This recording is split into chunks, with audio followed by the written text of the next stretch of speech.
Thank you. Thank you, Mr. Correa. I now recognize from Oklahoma, Mr. Brecheen, for 5 minutes. Thank you, Mr. Chairman. Thank you to the witnesses. I think all of us know that we're experiencing a crisis at our southern border.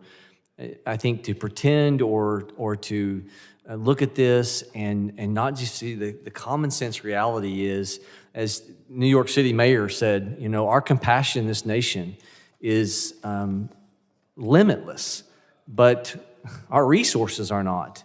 And we're running $2 trillion deficits. And I'm astounded that the answer from some is they believe, well, let's just give New York City and these high population centers more money. From where? From where?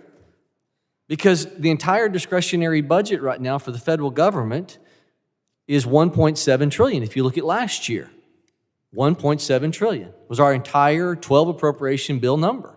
What was our deficit last year? $1.7 trillion. 100% of everything that we're spending money on, absent the mandatory side of Medicare and Social Security and Medicaid and food stamps, on the mandatory side, 100% of everything we talk about up here, let's give them more money, is borrowed money from our kids and our grandkids. And really what we're saying is we're going to give you something that's going to come from our children. We're going to lower their standard of living. Mr. Blakeman, let me ask you a question, because I'm going off my notes here because I'm astounded. Can illegal immigrants in New York vote? In New York City, I believe they passed a law. Luckily, we don't have that law in Nassau County, but in the city council and mayoral races, I believe illegal aliens recently have been given the right to vote. Let me follow up with that. So if you are of the persuasion we need more of them, and they're aligned with your politics, let's say on the Democrat side, is it to your benefit if you live in those areas where illegals are casting their vote for you? Politically, is it to your benefit to have these ideologies of just allow more to come in regardless of the cost?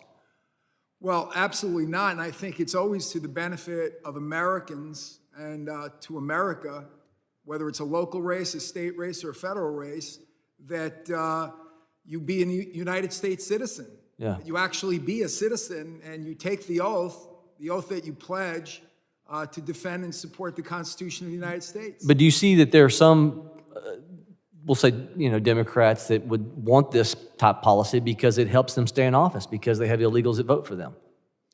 It definitely changes the voting pool in favor of those who would let anybody in. Let me follow up with this, just because I want people in New York for the characteristics that you all are seeing. We know the numbers tell us it's costing the state of New York $10 billion a year right now. It's costing approximately $6 billion a year, Eric Adams said, the mayor of New York City, just the cost of New York City, $10 billion to the state, and it's costing New Jersey $5 billion a year. So the state annually, the state of New York's cost them 10, New Jersey is costing them 5. Do the simple math, that's $15 billion. Under the Trump administration, by the way, which we had in 2017, a 45-year low of illegal immigration. 45-year low in 2017 of illegal immigration. No change of laws, just leadership. Now we have historic highs that we've never seen in this country. The $15 billion that the state of New York and New Jersey have spent, that built 400-mile of border wall or systems under the Trump administration, that same amount of dollars. So here we're playing defense on an annual basis, the cost of the taxpayer in New York and New Jersey. And there's some common sense, glaring abilities to secure our southern border that are a better spend of our taxpayer resources. The police department. Is it about a 4% cut to New York, 4 to 10, and you all are expecting anywhere from 4 to a 10% cut to your police department because of the cost that's going to be sent your way? Is that the expected cost of? 5% cuts across the board in the first round.